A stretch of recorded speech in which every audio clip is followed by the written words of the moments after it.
What's going on, guys? BriarRabbit here. Today we've got episode 2 of our Getting Started on YouTube series. So this video is going to be all about recording. And basically when I'm recording, I'm trying to do two things. Number one is get the best quality I can out of the recording.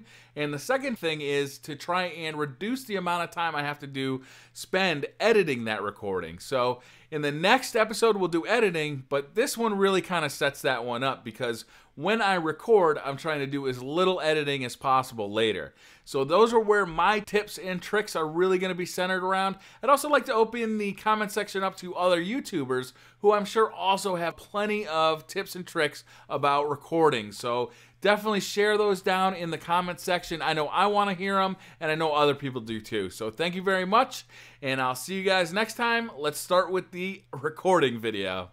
So here we are in the Game Capture HD software. As you can see, this is running on a Mac.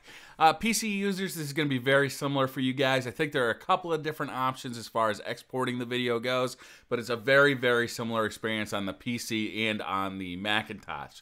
So as you can see, we're running a little bit of Titanfall footage here. I have the Xbox One plugged into the Elgato unit itself, and I just have that playing just for demonstration purposes. So if you are new to the software, it couldn't be easier to use. All you have to do is hit this big red record button. It starts the recording and you are off and running.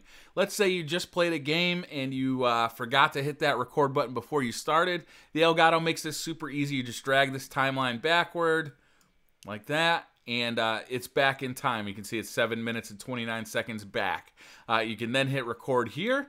It starts recording, and actually once it does that, you'll see that it automatically jumps to live. You stop that recording, and then if you go to this edit tab over here and scroll down, you can actually see that that is the new recording is sitting right here. You'll see it's still compacting that recording. It takes a little bit of time on your computer, and maybe faster than my computer. My computer's 4 to 5 years old almost at this point.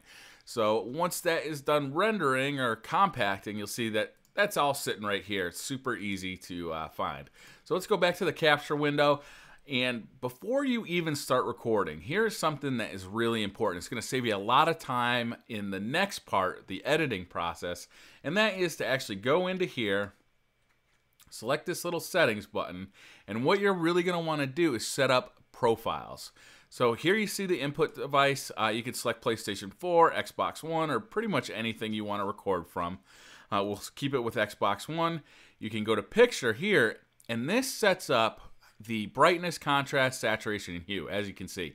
What you want to do is experiment with this a little bit when you first start a new game, and then go to profiles, and you can actually select which game is which. So maybe Tomb Raider comes out a little darker, so you want to amp up the brightness a little bit. Maybe with, let's see, Black Ops 2, it's a little brighter, so you actually want, but it's a little bit washed out, so you want to amp up that saturation a little bit.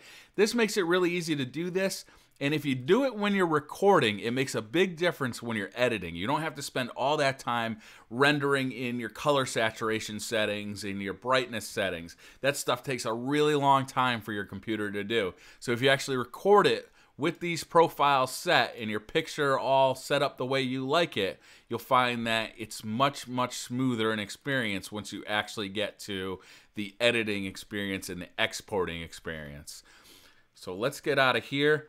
All right, so now we're going to go through a few of the options that the Elgato has. And most of the software that comes with game capture devices is going to have very similar software. So even though the buttons might be in different places and they might be called slightly different things, you're going to find that most of it kind of corresponds to what you're seeing here. With the Elgato, you have a game audio knob here. You can just move this around to select how loud your game audio is. Again, if you select this to how loud you're going to want it for, let's say you're playing COD Ghosts, and you're going to want to commentate over the audio. If you select this to a really low decibel level when you're recording, you don't have to do that in post-production when you're editing. Again, it just saves you a lot of time to nail this recording process, and then you don't have to do as much work when you're actually editing. So I'm going to leave that up because the videos I've been doing lately I've been wanting a lot of audio for. The next one down here you'll see is the live commentary button. What this allows you to do is commentate over the video. Unfortunately, unlike some other software, this one does not allow you to create 2 separate tracks, so you really want to make sure that you get this right when you're recording, because you don't have the ability to adjust these levels after you hit this record button. So what you'll see me do often is do a couple of sound checks, and then I will actually start the recording. So I find that I like my voice to be higher than the game audio. It does have an option here to automatically reduce game sound when you're talking. And then it has a couple of options, the threshold at which it will start doing that and how much it will actually lower the game volume while you're doing that. I tend that's kind of annoying because let's say there's a dialogue in the game. People want to hear that while I'm talking, or maybe I'm responding to something that's happening in the game. I want people to watch my videos to be able to hear both. So I try and be mindful of it when I'm making a video, and I don't use this automatically reduce game sound. Moving on down the list here, we have the live streaming functionality. This is super easy to use. Basically, what you do is you put your account in here. You tell it which server you want to use, and if you just want to use the automatic server, that's fine. You tell it the game you want to play or title your video, and then you select your bitrate. I find that my bitrate really starts getting pretty chunky if I try and go over 1.5 megabits per second. Unfortunately, even though I pay for 5 megabytes per second upload, I don't find that it's very reliable after 1.5. So, you know, that's unfortunate for me, but that's how it is. All your account stuff can be found in here, setting up new accounts. And then once you're ready to start, all you do is click this button and boom, you are live streaming. It'll live stream to both YouTube and to Twitch. That's a very nice feature. And it works great. I got to be honest with you. It just works marvelously. Finally, down here, you just see the kind of tags for your video. You can title your video here. You see the last one I did was my Tomb Raider Let's Play episode 20. The game you're playing, I don't change this often. So you'll see a lot of times, like this video was called Tomb Raider Let's Play, but as far as the software thinks, I was playing Titanfall because I don't find that it's very, very useful. Description, again, because I'm not uploading generally straight from this, I don't really do the description. I don't do the tags. I kind of wait until I get it up onto YouTube to do all that. If you're doing a Let's Play, though, you can fill in all this stuff once, and then when you upload, it'll all be filled in for you. You don't have to fill it in every time, which is a really nice feature. So that's it for the recording. As you can see, it's super, super simple to use. You know, you get to see your gameplay right here while you're recording. If it's real close to your TV, that's great. If it's not, then you can... You know, it's nice to have a monitor of what you're actually doing. It also confirms that you're actually recording. So let's go over to edit. This is actually some pretty important stuff in here. So let's look at this screen here. Here we have the video that we just did. If you select the video here, you'll see that it'll play it, put it into the main window over here. So let's go back to our Titan. You know, let's select a better Titanfall video, something that we can actually play with a little bit here. So we have a long Titanfall video. Let's say if we scroll all the way over, we're going to zoom out a little bit just to make this a little easier. We see that it's 10 minutes and 30 seconds long. Now, the actual gameplay isn't 10 minutes and 30 seconds long.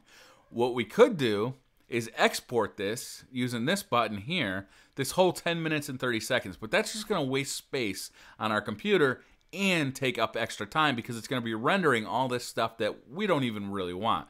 So what I find, the easiest way to do this is actually to find where I want my gameplay to start, just using this little scroll button, and it'll take a second to update here.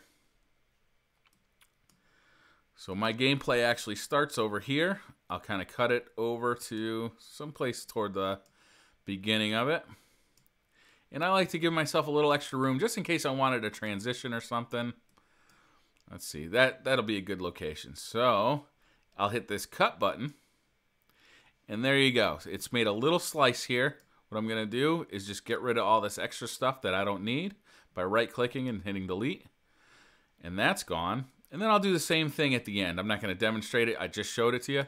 That way, now when I hit the export button, you know, in any direction I want to export to, I'm only exporting the part of the video that I want to I want people to actually see, not all the scruff of the recording that, you know, really nobody's interested in seeing.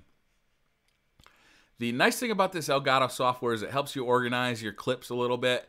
You can group by creation date, tag, shared, game title, game level. So if you're real good about naming this stuff over on this screen here, then, or down here, you'll find that this is much more useful. For me, I'm usually looking for kind of the last couple of things I did and exporting from there. So I don't find it to be all that useful. Down here, we see the actual videos. These are all the videos that I've made over the last, let's say, well, I actually just cleaned this out quite a bit because I was getting low on hard drive space. I use hard drive space faster than Eskimos use ice. I tell you, I can buy a new hard drive every day, it feels like. So what you'll see is I have a bunch of videos here. I didn't name this one right, but this was the one we just made. And once, let's say I'm ready to export. So let's go back to this Titanfall one that I just did. And now we have our full clip here and we are ready to send it to Final Cut. This is super easy, all right? Depending on what software you use. I use Final Cut. If you use iMovie, there's actually an iMovie button right in here on the Mac. If you use anything though, you can pretty much hit this Movies button here and it just sends it to your Movies folder. It just makes a copy of this here and sends it to whatever that designated Movies folder is. This is probably what I would recommend for most people. It's the simplest way to do it. A lot of times I'll do a ProRes if it's something that I'm really looking for the fine detail out of. What that actually does is makes a specific Final Cut a compatible file out of it. You can upload to YouTube directly from here. That's really convenient. Facebook, Twitter, same deal. You can even email your clips. You can make an Apple TV, iPad, or iPhone compliant clip. All these things, you know, depending on what you want to use your clip for, I assume that most of you are going to want to take it out of here, record a commentary over it though. Then you're going to just hit this movie button and it's going to be going. So that's pretty much it. That's how I record gameplay. The next episode is going to be about editing gameplay.